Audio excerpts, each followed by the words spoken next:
Alhamdulillahilladzi arsala rasulahu bil huda wa dinil haqq liyudhhirahu 'ala dini kullih wa kafaa billahi shahida.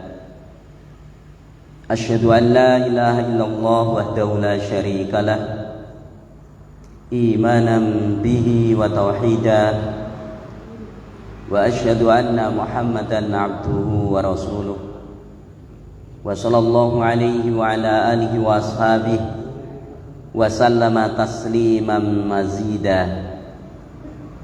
Ya ayyuhalladzina amanu taqullaha haqqa tuqatih wa la tamutunna illa wa antum muslimun. Ya ayyuhan nasu taqu rabbakumul ladzi khalaqakum min nafsin wahidah wa khalaqa minha zawjaha wa batha minhuma rijalan katsiran wa nisaa'a wattaqullaha alladzi tasaaluna bihi wal arham innallaha kana 'alaikum raqiba. Ya ayyuhalladzina amanu taqullaha wa qulu qawlan sadida yuslih lakum a'malakum wa yaghfir lakum dhunubakum wa man yuti'illaha wa rasulahu faqad faza fawzan 'azima. Amma ba'du fa inna asdaqal hadithi kitabullah wa khairal hadyi hadyu Muhammadin sallallahu alaihi wasallam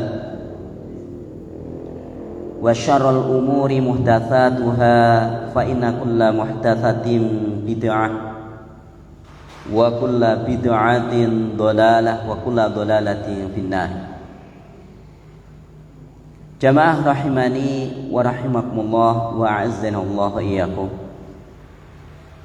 Alhamdulillah, pada malam ini Allah Subhanahu wa taala pertemukan kita di majelis yang mulia, majelis ilmu. Dan mudah-mudahan Allah Subhanahu wa taala berikan ilmu yang bermanfaat. Dan pada malam ini kita mengkaji muqaddimah tafsir Ibnu Katsir rahimahullah taala yang ditulis oleh Asy-Syaikh Abdul Qadir Al-Arnaud.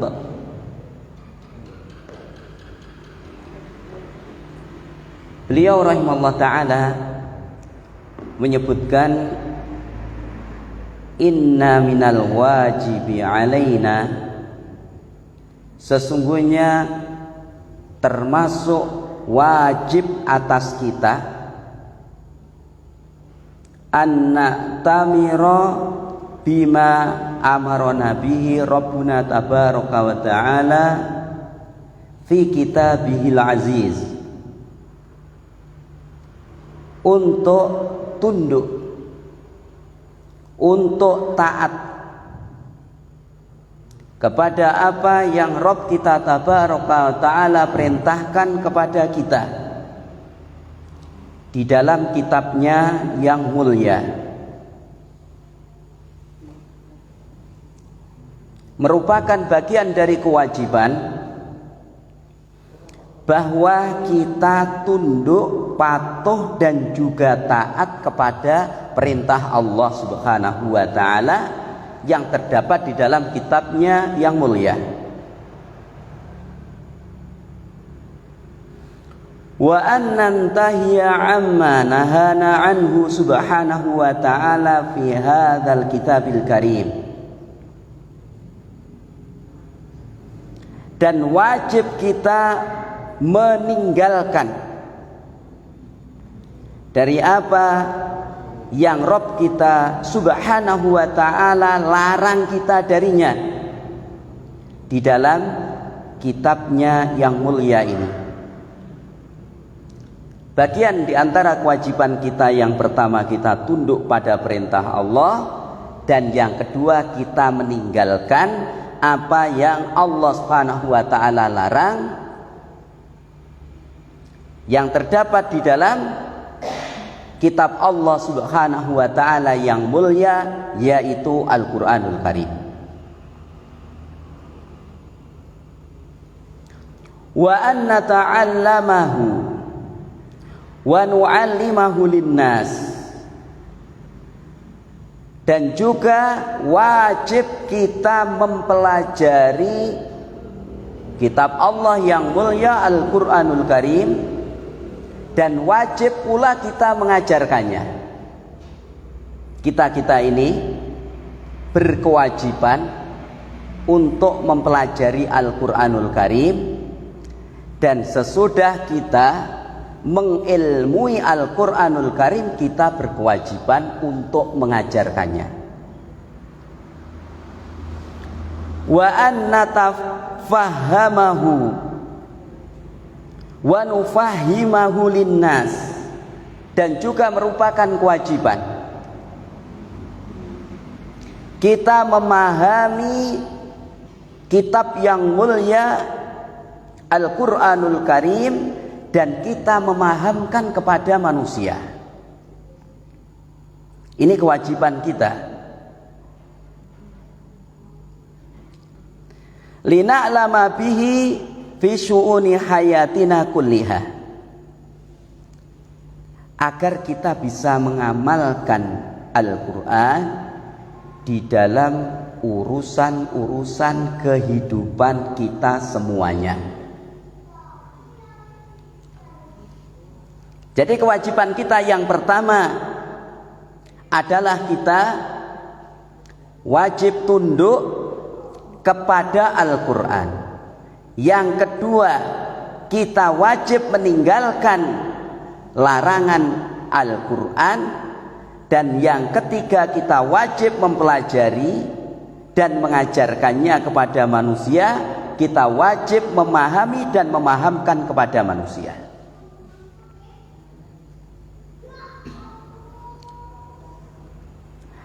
Dan hal itu kita laksanakan agar kita bisa mengamalkan Al-Quran di dalam kehidupan, di dalam urusan-urusan kehidupan kita semuanya.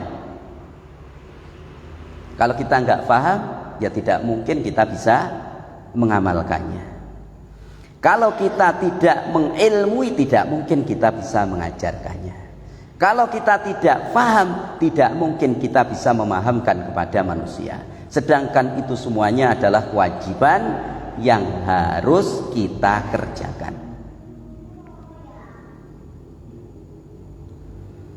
Wa dzalika bi dirasati tafsiril Qur'an mimma sadirihi as-sahihah. Dan itu dengan mempelajari tafsir Al-Quran dari sumber-sumbernya yang sahih.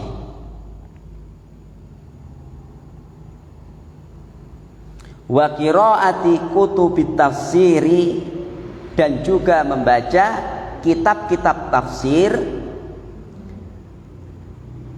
allati tu'na bitawdihil Qur'anil Karim bi ayatin ukhra,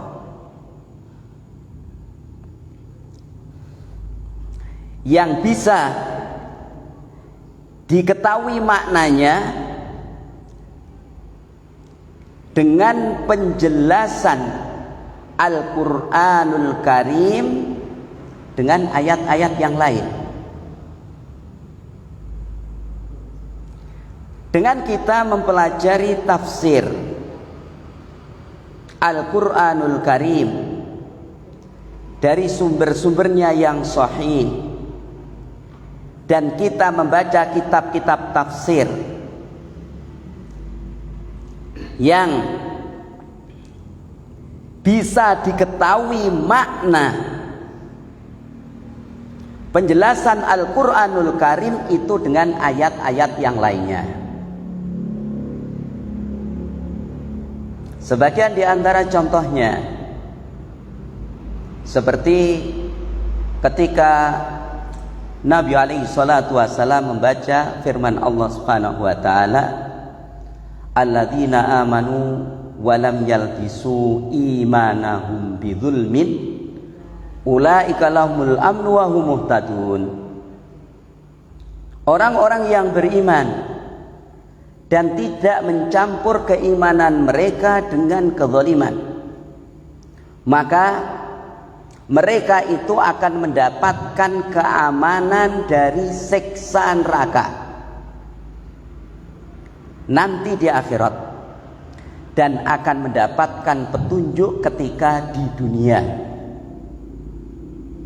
Ketika Abu Bakar As-Siddiq radhiyallahu anhu mendengar ayat ini Nabi alaihi salatu wasallam bacakan, Abu Bakar As-Siddiq itu merasa berat sekali.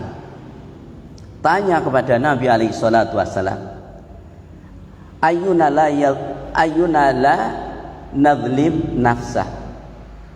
Mana di antara kita yang tidak berbuat zalim kepada dirinya?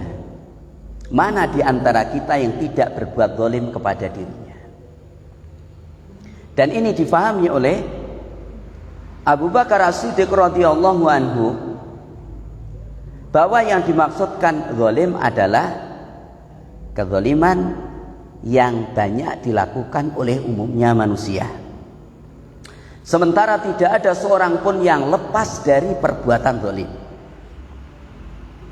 Lalu Nabi alaihi salatu wasallam memberikan penjelasan, tidakkah kamu mendengar perkataan hamba yang salih Luqman Al-Hakim, ya bunayya la tusyrik billah inna syirka la zulmun adzim. Wahai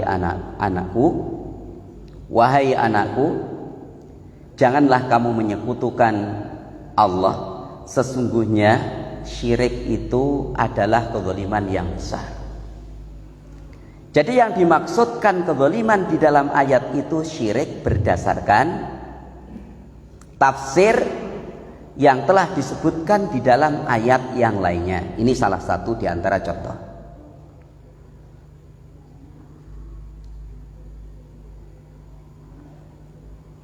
Wa tawdihihi bil ahadithi an-nabawiyyati allati tubayyinu ma'nal Qur'an. Dan juga akan diketahui makna penjelasan Al-Qur'an dengan penjelasan hadis-hadis Nabi alaihi salatu wassalam yang menjelaskan makna Al-Quranul Karim. Salah satu di antara contohnya adalah ketika Nabi alaihi salatu wassalam membacakan firman Allah subhanahu wa ta'ala, wa'bud rabbaka hatta ya'tiyakal yaqin, dan sembahlah Rabb kamu hingga datang kepada kamu keyakinan. Dan yang dimaksud keyakinan di situ adalah kematian, sebagaimana Nabi alaihi salatu wasallam praktekkan bahwa Nabi alaihi salatu wasallam senantiasa melaksanakan ibadah kepada Allah subhanahu wa ta'ala, mulai Allah subhanahu wa ta'ala perintahkan sampai Allah subhanahu wa ta'ala wafatkan. Dan tidak pernah sama sekali Nabi alaihi salatu wasallam meninggalkan beribadah kepada Allah subhanahu wa ta'ala. Ini penafsiran Al-Quranul Karim bisa menjadi jelas maknanya dengan hadis-hadis Nabi alaihi salatu wassalam. Dan contoh-contoh yang lain insya Allah kita baca ketika kita baca tafsir nanti.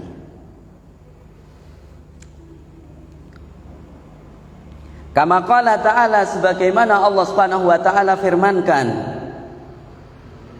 di dalam surah An-Nahl ayat 44. Allah subhanahu wa ta'ala berfirman kepada Nabi Muhammad sallallahu alaihi wasallam, wa anzalna ilaika dzikra, dan sungguh kami turunkan kepada kamu wahai Muhammad sallallahu alaihi wasallam adz-dzikra. Dan yang dimaksudkan adz-dzikra di sini adalah sunnah. Litubayyina lin-nasi ma nuzzila ilaihim, agar kamu menjelaskan kepada manusia apa yang diturunkan kepada mereka. Wala'allahum yatafakkarun, dan mudah-mudahan mereka bisa berpikir. Di dalam ayat ini disebutkan bahwa Allah Subhanahu wa taala turunkan sunnah yang seluruh perkataan Nabi alaihi salatu wassalam itu adalah wahyu dari Allah Subhanahu wa taala. Wa ma yantiqu 'anil hawa in huwa illa wahyu yuha. Dan tidaklah Nabi alaihi salatu wassalam berkata-kata dari hawa nafsunya, tidaklah perkataan Nabi alaihi salatu wassalam melainkan wahyu yang diwahyukan.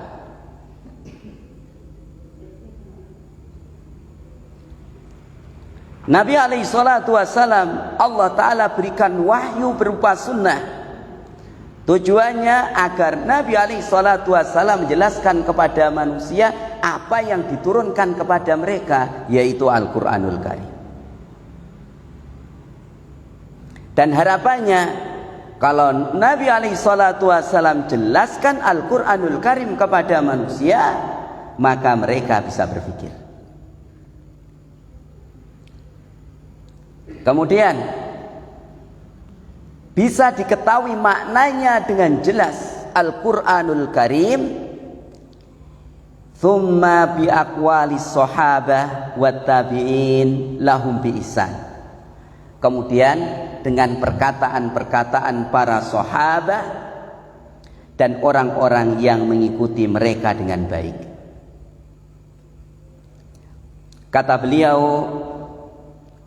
rahimallahu ta'ala, wa khairu tafsirin yurja'u ilaihi wa yudma'annu lahu, dan sebaik-baik tafsir yang bisa dijadikan rujukan dan bisa dijadikan penenang hati, huwa hadzal tafsirul ladzi baina aidina, dia adalah tafsir yang ada di hadapan kita ini, tafsirul Imam Abil Fida, tafsirnya Al-Imam Abil Fida Ismail bin Umar bin Katsir Al-Qurashi Al-Basrawi Ad-Dimashqi.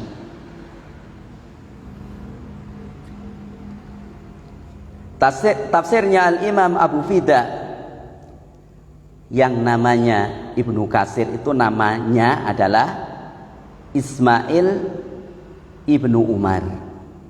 Ismail ibnu Umar ibnu Katsir. Jadi Katsir itu adalah Katsir itu adalah kakek daripada Ismail. Kakeknya Ismail.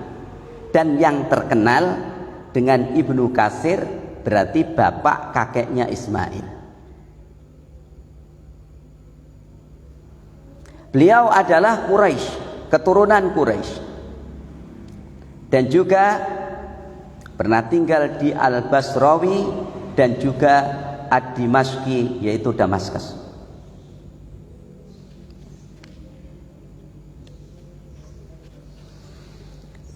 Alladzi dzakara, yang beliau Al-Imam Ismail ibnu Umar ibni Katsir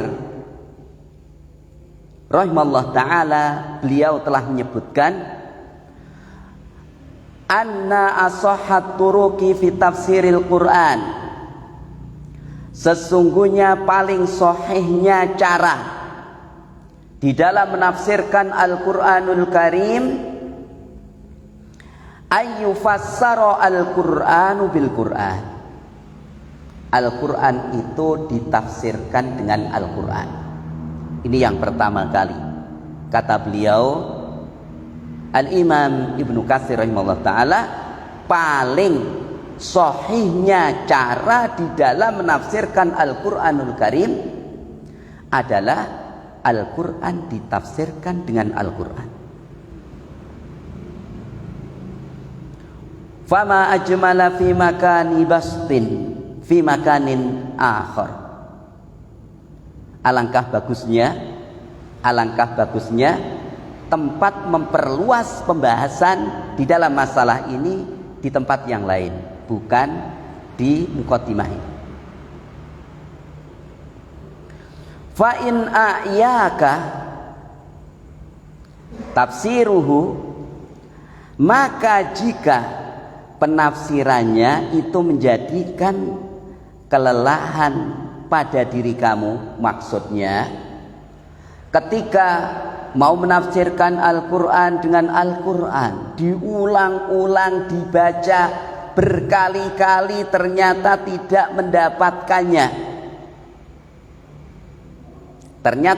mendapatkannya, sampai kelelahan, fa'alaika bisunnatin nabawiyah, maka hendaknya kamu menafsirkan Al-Quran dengan sunnah Nabi. Menafsirkan Al-Quran dengan sunnah Nabi. Ini kalau memang sudah benar-benar dibaca berulang-ulang, kok nggak ketemu, maka hendaknya menafsirkan Al-Quran dengan sunnah Nabi. Fa innaha syarihatun wa mudihatun lil Quran, karena sesungguhnya sunnah Nabi alaihi salatu wassalam itu adalah penjelas untuk Al-Quran. Sunnah Nabi penjelas untuk Al-Quran.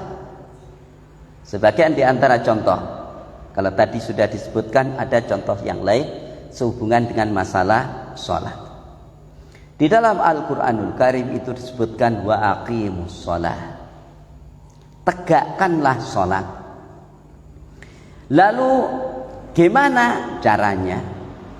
Di dalam melaksanakan sholat tidak ada satu ayat pun yang menjelaskan secara rinci tentang cara mengerjakan sholat. Itu tidak ada dalam Al-Quranul Karim. Dari mana kita mengetahui? Dari hadis Nabi alaihi salatu wassalam, yang Nabi alaihi salatu wassalam perintahkan kepada kita, sallu kama ra'aitumuni usolli, sholatlah kalian sebagaimana kalian melihat aku sholat.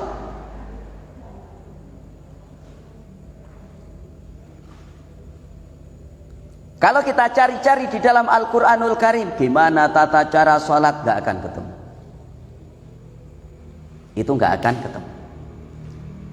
Baru kita cari-cari di dalam hadis Nabi alaihi salatu wassalam, maka kita temukan tata cara komplit, mulai syarat, rukun, kewajiban, sunnah di dalam sholat, dan itu dijelaskan secara rinci mulai awal dari akhir sampai akhir,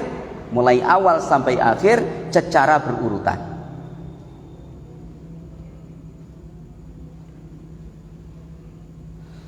Wa qad qala Rasulullah sallallahu alaihi wasallam fi hadithi, dan sungguh Rasulullah sallallahu alaihi wasallam telah bersabda di dalam hadisnya, ala ketahuilah, inni utitul kitaba wa mithlahu ma'ahu, sesungguhnya aku diberi Alkitab Al-Quran dan semisal kitab Al-Quran bersamanya.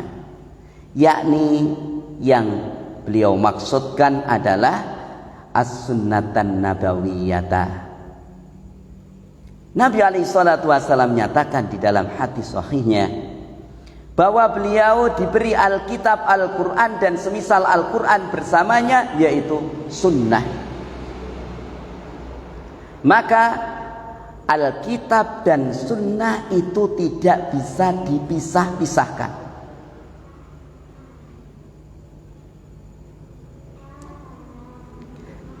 Ketetapan Alkitab itu menjadi ketetapan as-sunnah, ketetapan as-sunnah itu menjadi ketetapan Alkitab. Jangan sampai kita memahami kalau yang disebutkan di dalam Al-Quran, perintah Allah di dalam kitab itu adalah wajib. Kalau itu disebutkan di dalam hadis itu sunnah. Tidak seperti itu.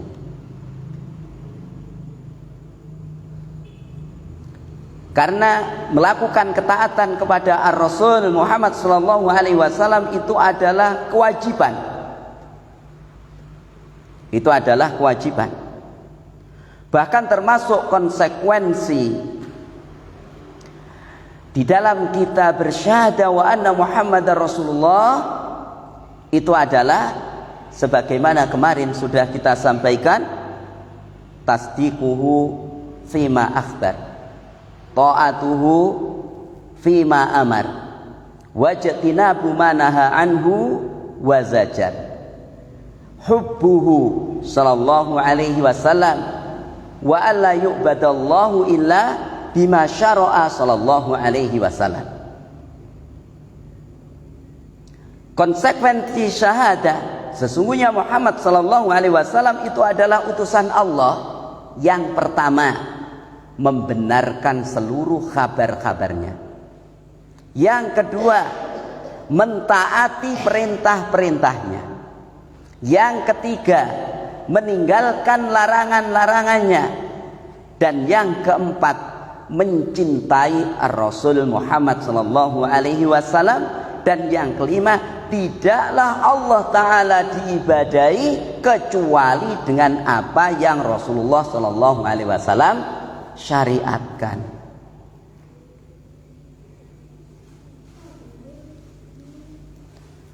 Dan Allah Subhanahu wa taala pun telah mengisyaratkan kepada kita bahwa merupakan perintah Allah kita mengambil apa yang didatangkan oleh Rasulullah Muhammad sallallahu alaihi wasallam. Wa ma atakumur rasulu fakhudhuh wa ma nahakum anhu fantahu. Apa yang Ar-Rasul sallallahu alaihi wasallam datangkan, ambillah. Kita suruh ngambil ajaran agama yang Rasulullah sallallahu alaihi wasallam datangkan. Dan agama yang tidak didatangkan oleh Ar-Rasul Muhammad sallallahu alaihi wasallam itu bukan ajaran amal agama dari Rasulullah. Kalau Rasulullah tidak mendatangkan, berarti itu bukan ajaran dari Rasulullah. Wa manahakum anhu fantahu. Dan apa yang Ar-Rasul sallallahu alaihi wasallam larang, maka tinggalkanlah. Di dalam ayat itu disebutkan perintah. Apa yang Ar-Rasul sallallahu alaihi wasallam datangkan, ambillah. Al-aslu fil amri yaftadi lil wujub. Asal perintah memberikan ketetapan wajib. Maka sehubungan dengan amal-amal ibadah yang kita kerjakan, hendaknya itu ngikut apa yang Ar-Rasul sallallahu alaihi wasallam datangkan. Kalau Rasulullah tidak mendatangkan, kita enggak ambil. Kalau Rasulullah sallallahu alaihi wasallam datangkan, kita ambil.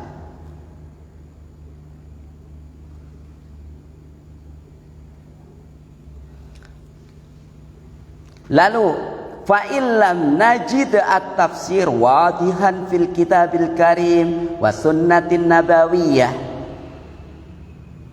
Lalu jika kita tidak mendapati tafsir menjelaskan Alkitab Al-Karim, di dalam Alkitab Al-Karim dan di dalam Sunnah An-Nabawiyah, jika kita tidak mendapati tafsir Al-Quran di dalam kitab Al-Karim dan juga di dalam Sunnah Nabi, kita cari di dalam Al-Quran, kita tidak dapatkan tafsirnya, kita cari di dalam Sunnah Nabi, kita pun juga tidak dapat penafsirannya, kita belum begitu memahami. Raja'na ila aqwali sahabah radhiyallahu anhum. Kita kembalikan kepada perkataan-perkataan sahabah radhiyallahu anhum.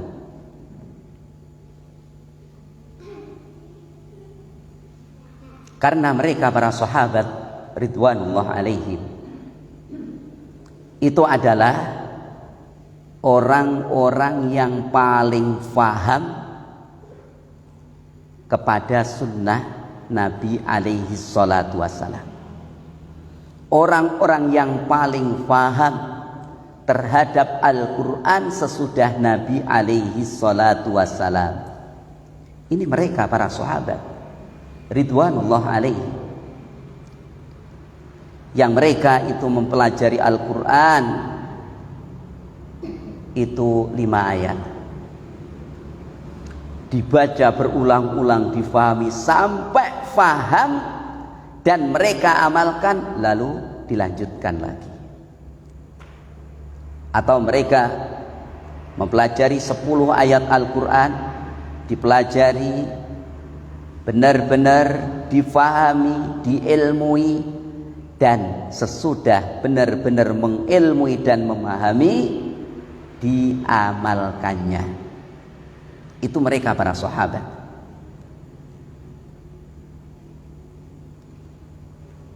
Fa innahum a'lamun nasi bil Quran, karena sesungguhnya mereka paling taunya manusia terhadap Al-Quran, wa nuzulihi ala rasulihi sallallahu alaihi wasallam, dan paling taunya manusia turunnya Al-Quranul Karim kepada Rasul Muhammad sallallahu alaihi wasallam.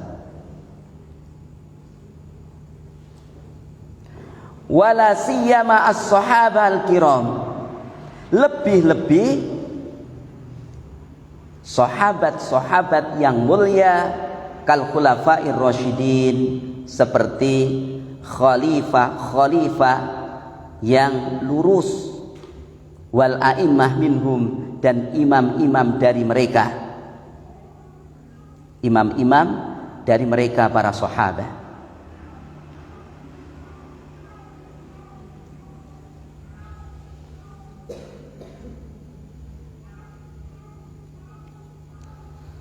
Amsalu Abdullah bin Mas'ud, contoh-contoh Abdullah bin Mas'ud, Abdullah bin Abbas radhiyallahu anhuma, Abdullah bin Abbas radhiyallahu anhuma.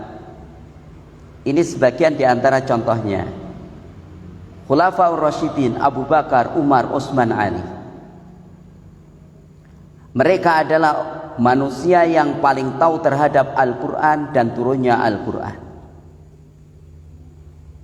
Kemudian contoh yang lain, imam-imam dari mereka para sahabat, seperti Abdullah bin Mas'ud, seperti Abdullah bin Abbas radhiyallahu anhuma. Faqad qala Abdullah ibnu Mas'ud radhiyallahu anhu, maka sungguh Abdullah ibnu Mas'ud radhiyallahu anhu, beliau berkata, wallahi alladzi la ilaha ghairu, demi Allah yang tidak ada sembahan hak selain Allah, ma nazalat ayatun min kitabillahi ta'ala illa wa ana a'lamu fi man nuzilat.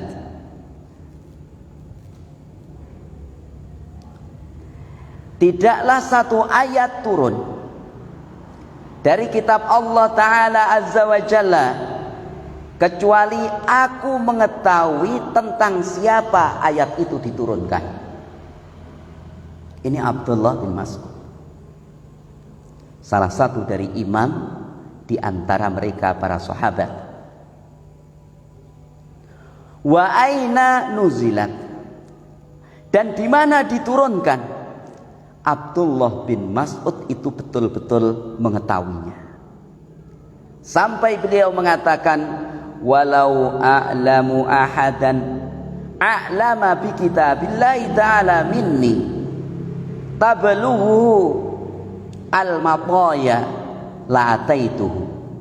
Seandainya aku mengetahui seseorang lebih mengetahui kepada kitab Allah Ta'ala daripada aku, binatang tunggangan itu bisa menyampaikan Abdullah bin Mas'ud kepada orang tersebut, benar-benar aku akan mendatanginya, kata Abdullah bin Mas'ud. Karena Abdullah bin Mas'ud ini benar-benar yakin bahwa selalu menyertai Ar-Rasul Muhammad sallallahu alaihi wasallam dan mengetahui ayat itu turun tentang siapa, ayat itu di mana turunnya. Abdullah bin Mas'ud benar-benar mengetahui.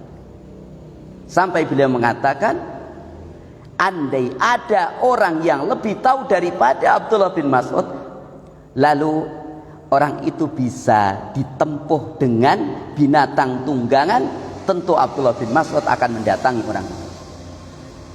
Wa dzalika li thiqatihi bi nafsihi fi fahmi kitabillahi azza wa jalla. Dan itu karena kuatnya kepercayaan Abdullah bin Mas'ud pada dirinya di dalam pemahaman kitab Allah azza wa jalla. Ini Abdullah bin Mas'ud termasuk orang yang faham terhadap Al-Qur'anul Karim, tentang siapa ayat diturunkan, di mana ayat diturunkan. Wa kadzalika Abdullah ibnu Abbas tarjumanul Quran. Dan seperti itu juga Abdullah bin Abbas yang beliau dikatakan tarjumanul Quran, penterjemah Al-Quran. Wa khibaru hadhil ummah, dan ulamanya umat ini walaupun usianya muda dibandingkan dengan sahabat-sahabat yang lainnya, Abdullah bin Abbas radhiyallahu anhuma di dalam urusan penafsiran Al-Qur'anul Karim itu memiliki nilai lebih dibandingkan sahabat-sahabat lain walaupun usianya lebih tua. Di dalam satu hal, contohnya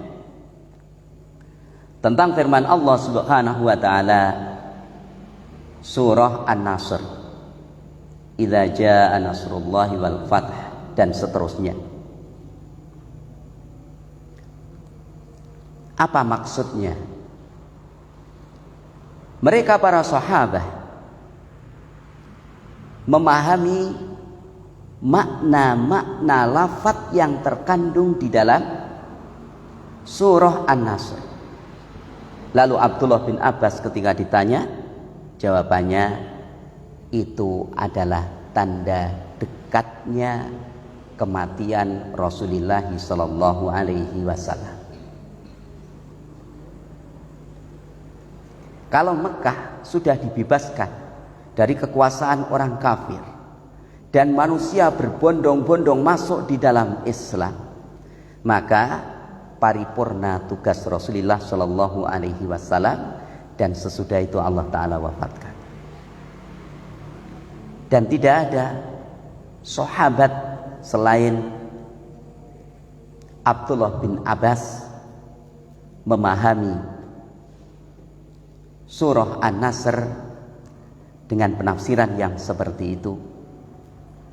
Adapun isi di dalam surah An-Nasr itu adalah pengkhabaran dan perintah Allah Subhanahu wa taala kepada Nabi Muhammad sallallahu alaihi wasallam untuk mewujudkan rasa syukurnya kepada Allah Subhanahu wa taala dengan meminta ampun kepada Allah Subhanahu wa taala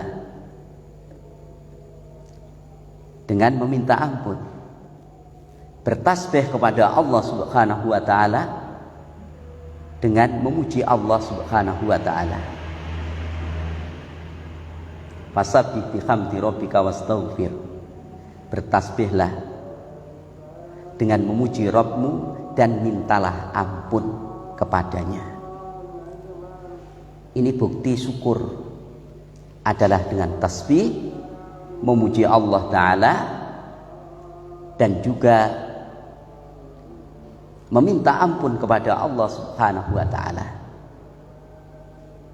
Jamaah rahimani wa rahimakumullah wa azanallahu wa iyyakum. Abdullah bin Abbas adalah salah seorang alladzi da'alahu Rasulullah sallallahu alaihi wasallam biqauli, yang Rasulullah sallallahu alaihi wasallam mendoakan kepadanya di dalam doanya, Allahumma faqihhu fiddin wa 'allimhu ta'wil. Ya Allah, fahamkanlah dia Abdullah bin Abbas di dalam agama dan ajarkanlah kepadanya at-ta'wil, maksudnya adalah at-tafsir. Perhatikan jemaah rahimani wa rahimakumullah wa azanallah ya. Ini bisa kita ambil pelajaran bahwa kita pun bisa mencontoh apa yang Nabi alaihi salatu wasallam mendoakan kepada Abdullah bin Abbas agar anak-anak kita menjadi orang yang faqih di dalam agama. Karena orang yang faqih di dalam agama adalah orang pilihan Allah Ta'ala. Sebagaimana Nabi alaihi salatu wasallam kabarkan, may yuridillahu bihi khairan yufaqihu fiddin. Barang siapa Allah berkehendak kebaikan kepada orang itu, maka Allah Subhanahu wa taala fahamkan orang itu di dalam agama. Maka sepatutnya kita mendoakan anak-anak kita agar menjadi orang yang faqih di dalam agama. Dan kita sendiri juga mendoakan diri-diri kita agar kita ini menjadi orang yang faqih di dalam agama. Dan juga kita mendoakan anak-anak kita agar menjadi anak-anak yang faham terhadap Al-Quranul Karim yang Allah Subhanahu wa ta'ala turunkan sebagai pedoman di dalam kehidupan kita semuanya. Wa qad kana radhiyallahu anhu marja'an fi tafsir kitabillah ta'ala. Dan sungguh Abdullah bin Abbas telah menjadi rujukan di dalam tafsir kitabullah azza wa jalla. Wa kana idza jalasa yatahaddatsu fit tafsir, dan adalah apabila beliau Abdullah bin Abbas duduk dalam keadaan membicarakan tentang tafsir, falau anna Roma wa ahlad Dailan sami'uhu la aslamu li fasahatihi wa balaghatihi wa fahmihi li kitabillahi azza wa jalla.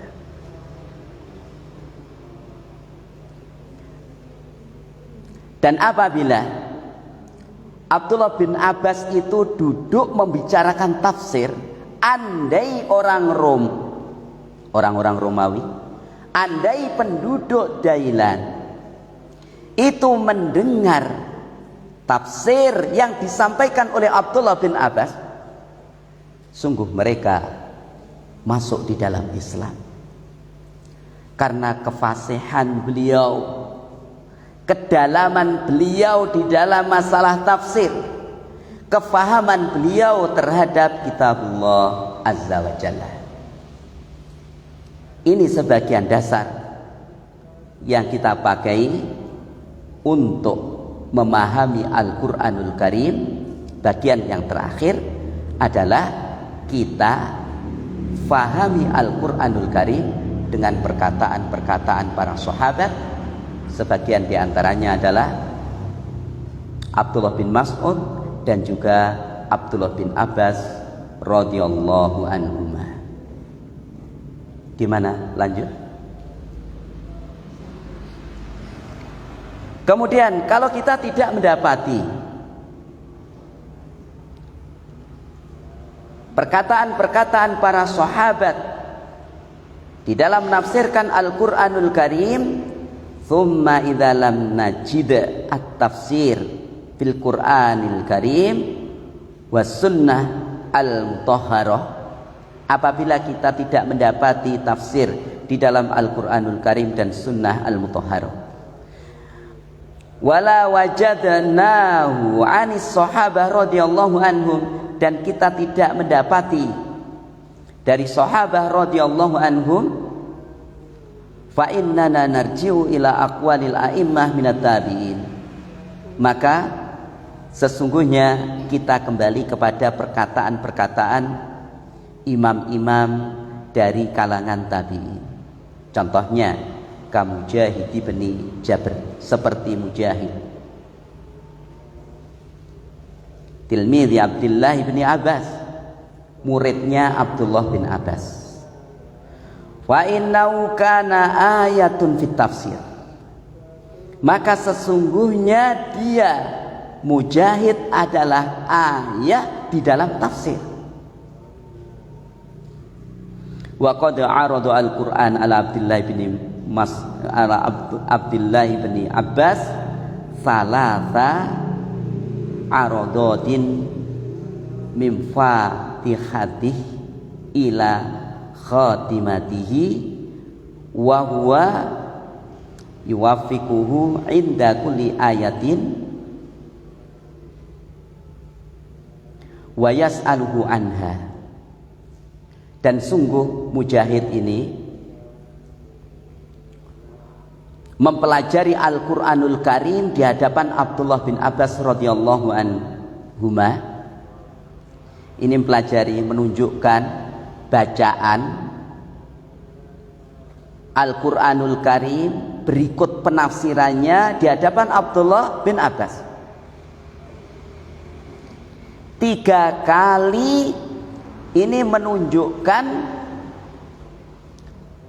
Al-Qur'anul Karim di hadapan Abdullah bin Abbas, mulai Fatihatul Kitab sampai selesai. Ini 3 kali. Sekarang pertanyaannya begini, pernahkah kita membaca Al-Qur'anul Karim per ayat dan terjemahnya khatam mulai dari Fatihatul Kitab dari surat sampai surat An-Nas? Pernah enggak? Ada yang pernah? Belum ada yang pernah. Kita bukan orang Arab, dan kita andaikan toh mungkin membaca terjemah itu hanya kita baca gitu saja, benar-benar kita renungkan, benar-benar kita fahami, belum tentu juga. Dan itu saja belum pernah kita khatam Al-Quran dari awal sampai akhir plus terjemahnya. Kalau baca Al-Quran saja lafaz-lafaznya per ayat sampai akhir ya sering, akan tetapi kalau itu benar-benar kita baca, kita pahami plus terjemahnya dari satu ayat ke ayat berikutnya, satu ayat ke ayat berikutnya, ini yang belum kita lakukan. Mujahid ini membaca Al-Quran ditambah penafsirannya di hadapan Abdullah bin Abbas selesai 3 kali, dari suratul Fatihah sampai An-Nas. Ini Mujahid. Lalu bagaimana tanggapan Abdullah bin Abbas sebagai seorang guru? Abdullah bin Abbas mencocokinya inda kulli ayatin. pada setiap ayat menyepakati. Dan Abdullah bin Abbas pun menanyakan tentang ayat tersebut kepada Mujahid. Ini murid istimewa. Lidzalika kana Sufyan Ats-Tsauri rahimahullah taala yaqul. Karena itu adalah Sufyan Ats-Tsauri rahimahullah taala berkata, "Idza ja'aka tafsir an Mujahidin fahasbuka bihi." Apabila telah datang kepada kamu tafsir, maksudnya tafsir Al-Qur'an dari Mujahid, maka cukup buat kamu dengan tafsir itu. Wa kadzalika narji'u ila ghairi haula'i min a'immatit tafsir min at-tabi'in. Dan seperti itu juga kita kembali kepada selain orang-orang ini dari imam-imam tafsir dari kalangan tabi'in. Mithlu Sa'id bin Jubair, Sa'id ibn al-Musayyab, Al-Hasan al-Basri, wa Atha ibn Rabah, wa amsalihim, dan semisal mereka. Jamaah rahimani wa rahimakumullah wa azzanallahu iyyakum. Wa sahabatu radhiyallahu anhum idza fassaru ayatan minal Qur'an wattafaqu ala tafsiriha wa lam yakhtalifu fiha fa innahu yajibu alaina an na'mala bi aqwalihim. Ini mereka para sahabat.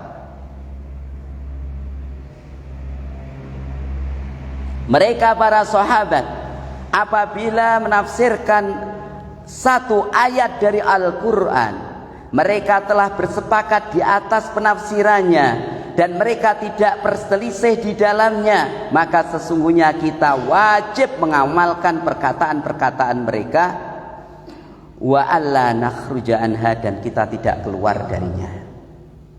Karena kesepakatan para sahabat itu adalah hujjah. Kesepakatan para sahabat adalah hujjah. Kalau mereka bersepakat, maka kita wajib untuk mengamalkannya.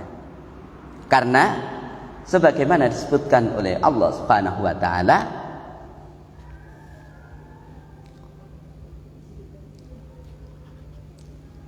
di dalam firman Allah Subhanahu wa taala itu disebutkan, wa may yushaqiqir rasula mim ba'di ma tabayyana lahul huda wa yattabi' ghayra sabilil mu'minin nuwallihi ma tawalla wa nuslihi jahannam wa sa'at masira.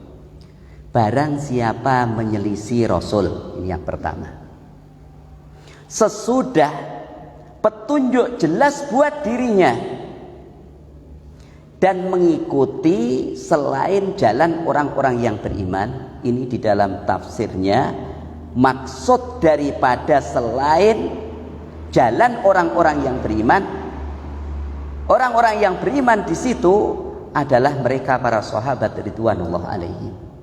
Karena ayat itu turun di saat mereka bersama Rasulullah Shallallahu Alaihi Wasallam.